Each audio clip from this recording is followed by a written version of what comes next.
अस्सलाम वालेकुम। सब्सक्राइब कीजिए उर्दू टीवी को अपने मोबाइल पर देखने के लिए रेड कलर के बटन को प्रेस कीजिए और घंटी भी दबा दीजिए। अल्लाह हाफिज़।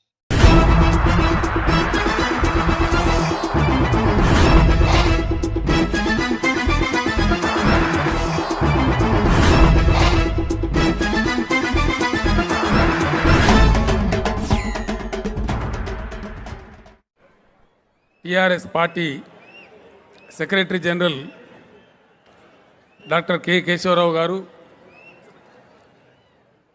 రాష్ట్ర ఉప ముఖ్యమంత్రులు గౌరవనీయులు కడియం శ్రీహరి గారు, మహమూద్ అలీ గారు, గౌరవ మంత్రివర్గ సభ్యులు, గౌరవ పార్లమెంట్ సభ్యులు, శాసన మండలి సభ్యులు, శాసనసభ్యులు,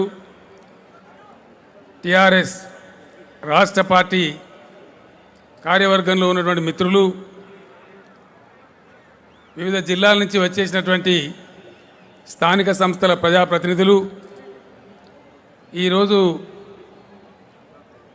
ప్రపంచమే నివ్వెరపోయే విధంగా ఇది జనమా ప్రభంజనమా అనుకునేటువంటి విధంగా తెలంగాణ రాష్ట్రంలోని గిరిజన గూడాల నుండి, లంబాడి తండాల నుండి, మారుమూల పల్లెలు ప్రాంతాల నుంచి, నలు చెలగరుల నుంచి తరలి వచ్చినటువంటి నా అక్క చెల్లెళ్లకు, నా అన్నదమ్ములకు అందరికీ కూడా వందనం, శుభాభివందనం. ఈ సభను చూస్తూ ఉంటే 1919 సంవత్సరాల నాటి జ్ఞాపకాల దొంతరలు నా కళ్ళ ముందు తిరుగుతూ ఉన్నాయి. 2000 సంవత్సరం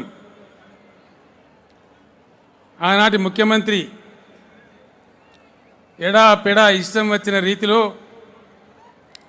కరెంటు ఛార్జీలు పెంచితే దిక్కుచోతని పరిస్థితులలో తెలంగాణ రైతాంగం చాలా ఇబ్బందికరమైన పరిస్థితి, ఏమి చేయాలనో తోచని పరిస్థితి. ఆ రోజున ముఖ్యమంత్రి గారిని ఒక తెలంగాణ బిడ్డగా నేను ఒక బహిరంగ లేఖ ద్వారా కోరడం జరిగింది. అసలే ఇబ్బందులలో బాధపడుతున్న తెలంగాణ రైతులకు మీరు పెంచిన ఈ కరెంటు ఛార్జీలు ఉరితాడు లాంటివి, ప్రతిపాదనలు మీరు వాపసు తీసుకోండి, లేకపోతే తెలంగాణ రైతులు బతకలేరు.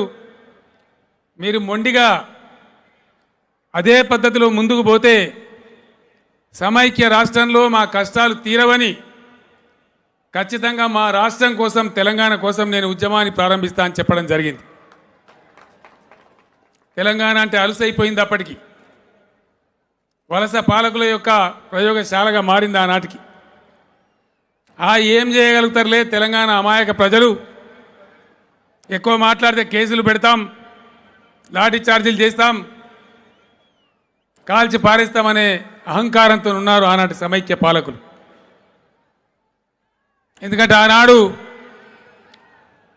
ఎన్డీఏ ప్రభుత్వాన్ని శాసించేది వాళ్ళు, కేంద్రం వాళ్ళ చేతుల్లో, రాష్ట్రం వాళ్ళ చేతుల్లో. 20 సంవత్సరాలు మేమే ఉంటామని చెప్పి విర్రవీగేంత అధికార మదంతో కళ్ళు మూసుకుపోయిన ప్రభుత్వం ఆనాటి ప్రభుత్వం. నా మాటలు ఖాతరు చేయలేదు. చాలామందికి 2001 ఏప్రిల్ 27 తెలుసు, కానీ ఉద్యమం ఎగిరింది. ఆ కరెంటు ఛార్జీల పెంపుతో నేను రాసిన బహిరంగ లేఖతోనే ఉద్యమానికి బీజం పడింది అని నేను మీ అందరికి తెలియజేస్తా ఉన్నాను. 9-10 నెలల పాటు విపరీతమైన మేధో మదనం. ఏం చేయగలం, ఏం చేయలేం, మన అసహాయ స్థితి ఇంతేనా, గుడ్లలో నీళ్లు గుడ్లలో కుక్కుకోవాల్సిందేనా, ప్రత్యామ్నాయం లేదా, ఏదైనా మార్గం ఉందా లేదా, ఎక్కని కొండలేదు, మొక్కని బండలేదు. అనేక మందిని, వేలాది మందిని నేనే స్వయంగా సంప్రదించాను. కొన్ని వేల మందితో 6-7 నెలల పాటు విపరీతమైనటువంటి బ్రెయిన్ స్టార్మింగ్, అంటే మేధో మదనం. లాభం లేదు, గత్యంతరం లేదు, తెలంగాణ రావాల్సిందే, తెలంగాణ కోసం పోరాటం చేయాల్సిందే అనే నిర్ణయానికి, స్థిరమైన నిర్ణయానికి వచ్చినాం. మార్గం ఏమిటి? కారు చీకటి, నా వెంట పిడికెడు మంది వ్యక్తులు గుండె దిటవు చేసుకొని భగవంతుని మనసులో స్మరించుకొని ధర్మం గనక ఉంటే, న్యాయం గనక ఉంటే తప్పకుండా తెలంగాణ సమాజం విజయాన్ని సాధిస్తుందని,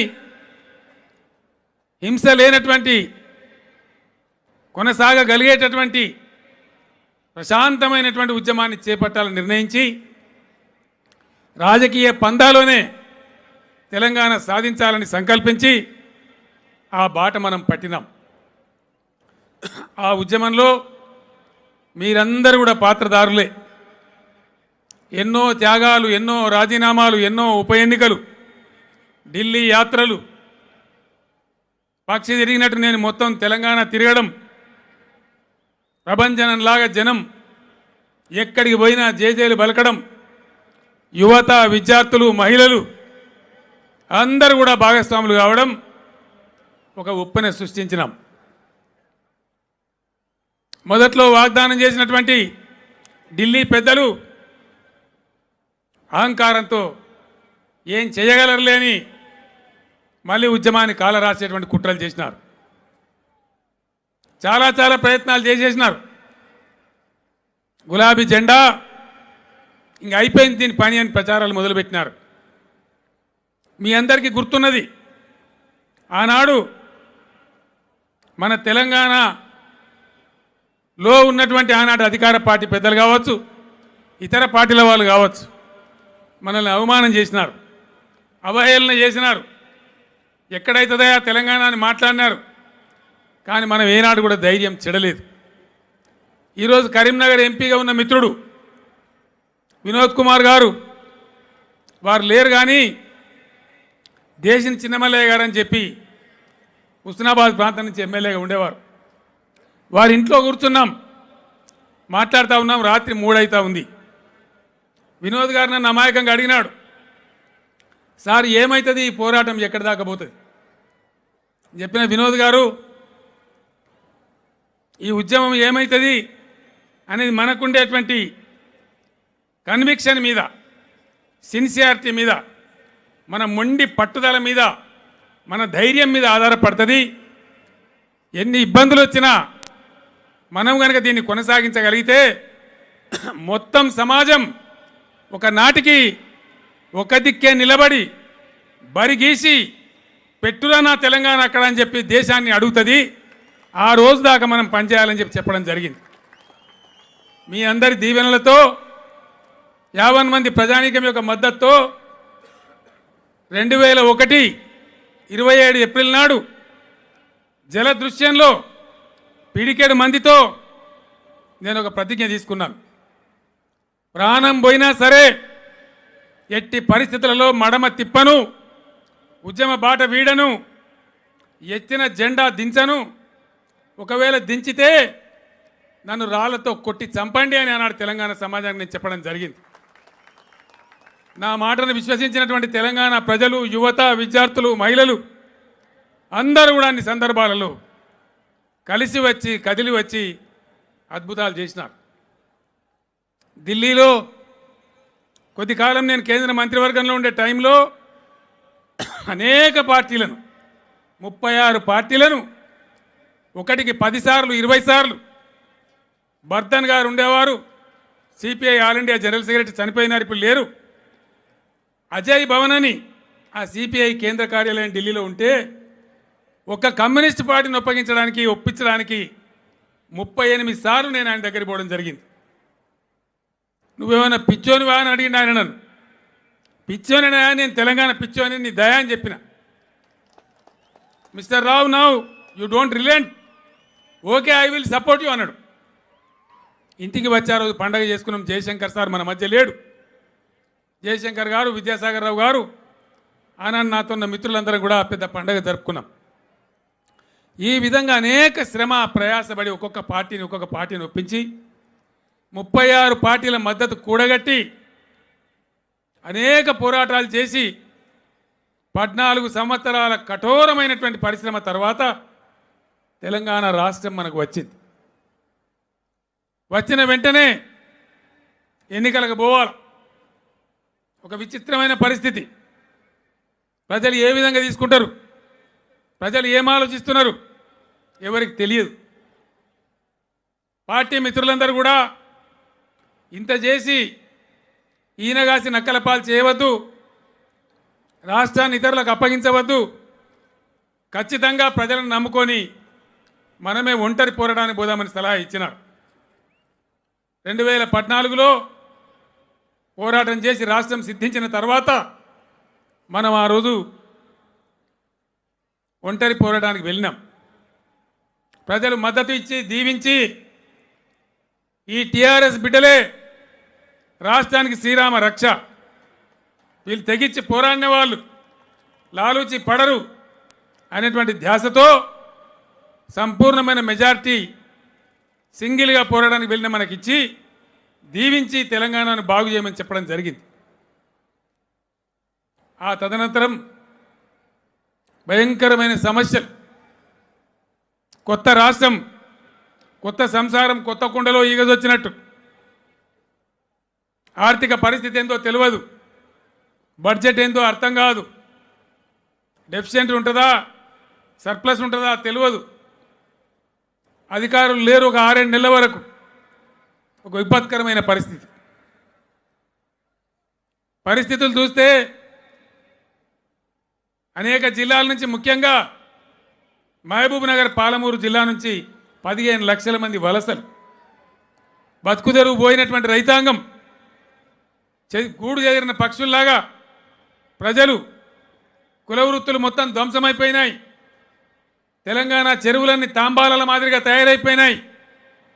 పేలిపోయే ట్రాన్స్ఫార్మర్లు, కాలిపోయే మోటార్లు, కరిగిపోయే వైర్లు, చాలా భయంకరమైన పరిస్థితి. ఎవరికి స్పష్టత లేదు. అటువంటి విపత్కర సమయంలో మన ప్రస్థానాన్ని ప్రారంభించినాం. ఒకటి అర్థం చేసుకుంటూ ముందుకు పోయినాం. పని ఎక్కడ ప్రారంభించానో గుండె లోతుల్లో నుంచి నిజాయితీగా ఆలోచించి ఏది అత్యవసరమో, ఏది ముందుకు కూడా అవసరమో ఆ పనులను మొట్టమొదటగా తీసుకున్నాం. నాకు బాగా గుర్తుంది, ఢిల్లీలో నేనుండేటువంటి ఆ రోడ్లో, ఆ ఇంట్లో ఒకరోజు జయశంకర్ గారు, నేను, స్వర్గీయ విద్యాసాగర్ రావు ఇంజనీర్ గారు, తెలంగాణ వస్తుంది గ్యారంటీగా భగవంతుడు దయ కలుస్తాడు, ఏం చేయాలి, తెలంగాణ వస్తే మనం ఏం చేసుకోవాలి అని చర్చ చేస్తూ ఉన్నాం. ఆ చర్చలో రాత్రి అప్పటికే 1 గంట అయింది. విద్యాసాగర్ రావు గారు అన్నారు, ఇంకేం కూర్చుంటారు సార్, పడుకోండి, వచ్చినాక ఆలోచన చేస్తాం, తిరిగి పండుకొని రాత్రి 1 గంట అయిందని. అన్నా నీకు అలసట ఉంటే పోయి పండుకో అని చెప్పినాం. ఆయన పోయి పండుకున్నాడు. జయశంకర్ గారు, మేమిద్దరమే, నేను చెప్తా పోతున్నా, సార్ రాస్తా పోతున్నాడు, అనేక విషయాలు రాసుకుంటూ వచ్చినాం. 3:30కు విద్యాసాగర్ రావు గారికి మేలుకో వచ్చి ఆయన మళ్ళీ వచ్చినారు. అరే మీరు ఇంకా పండలేదా? పండలేదు. ఆనాడు జయశంకర్ గారు, నేను విద్యాసాగర్ రావు గురించి చేసిన ఆలోచనలో భూగర్భ జలాలు అడుగంటినాయి. 600-700 ఫీట్లు పోతేగా నీళ్ళు రావడం లేదు. చెరువులలో నీటి నిల్వ సామర్థ్యం పోయింది. తెలంగాణ వస్తే తక్షణం చేయాల్సిన పని చెరువులు బాగు చేయాలనేది. ఈరోజు మనం అమలు చేస్తున్న మిషన్ కాకతీయ 2006-7 సంవత్సరంలో జయశంకర్ గారు తెలంగాణ అణువును తన శరీరం అణువులో నింపుకున్న వ్యక్తి, తెలంగాణ ఆత్మ లాంటి వ్యక్తి. ఆయన ఆలోచనలో నుంచి, ఆ రోజు మేము చేసిన మదనంలో నుంచి పుట్టిందే ఇవాళటి మిషన్ కాకతీయ. కొత్త ఆలోచన కాదు. వస్తే రాష్ట్రం వస్తే ఏం చేయాలో, కరెంటు బాధలు పోవాలి, భయంకరం.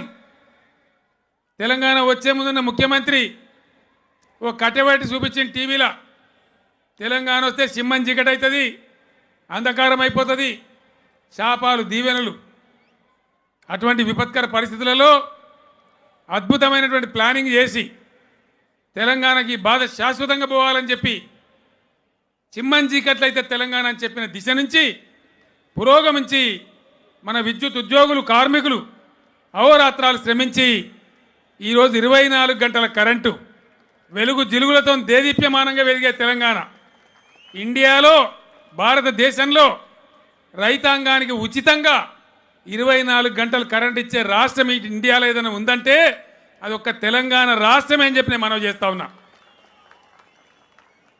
ఏది ఏమైనా సరే ఇంకా రాబోయే రోజులలో తెలంగాణ మిగులు విద్యుత్ రాష్ట్రంగా మార్చి రెప్పపాటు కూడా కరెంటు పోనివ్వను, ఎట్టి పరిస్థితులలో బ్రహ్మాండమైన పద్ధతిలో పవర్ సప్లై ఉంటుందని కూడా ఈ వేదిక ద్వారా తెలంగాణ యావత్ ప్రజానికానికి నేను హామీ ఇస్తా ఉన్నాను.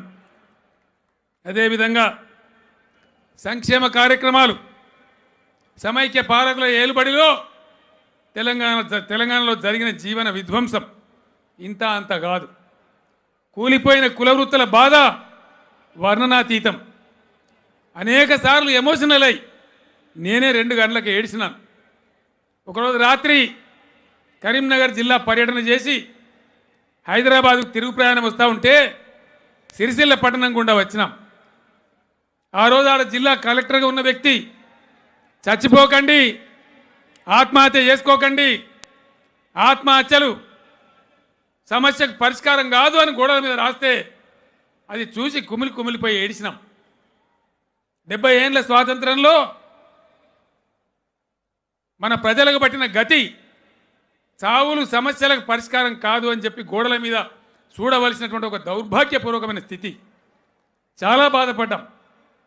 ఒకరోజు భూదాన్ పోచంపల్లిలో ఉండే చేనేత కార్మికులు వృత్తి కోల్పోయి బాధపడి అప్పులపాలైపోయి ఒకటే రోజు 7 వ్యక్తులు విషం దాగి చచ్చిపోయినారు. లబో దిమ్మని మేము అక్కడికి వెళ్ళినాం.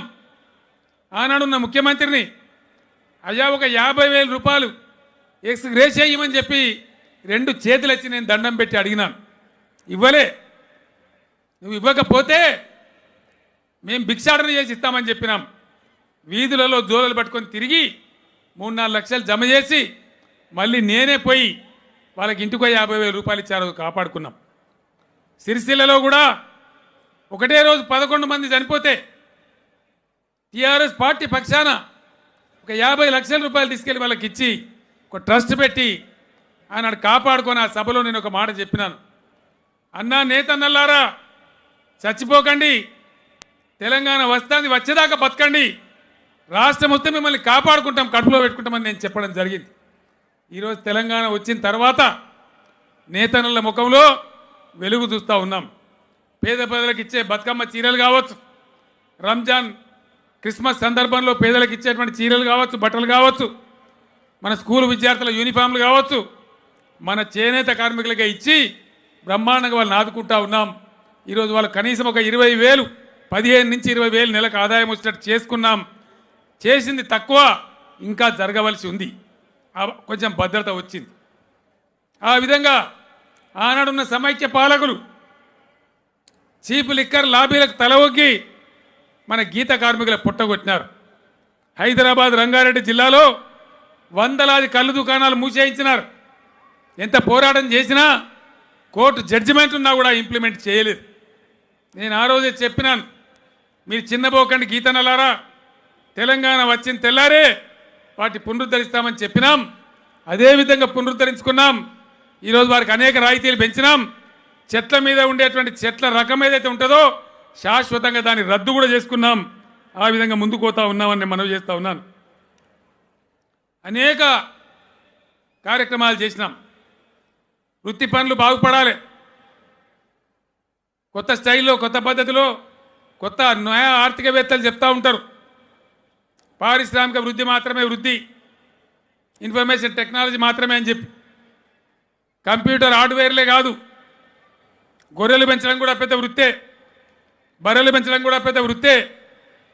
నేను గర్వంగా మనవి చేస్తూ ఉన్నాను. ఇప్పటి వరకు మంత్రి తలసాని శ్రీనివాస యాదవ్ గారి నాయకత్వంలో 70 లక్షల గొర్రెలు తెచ్చి పంపిణీ చేసినాం. వాటికి 30 లక్షల పిల్లలు పుట్టినాయి. కోటి గొర్రెలు ఏడైనాయి. గొల్ల కుర్మ సోదరులు తమ ప్రతిభతోని వాళ్ళు సంపాదించిన డబ్బు 1500 కోట్ల రూపాయల ఆదాయం అని చెప్పి మనం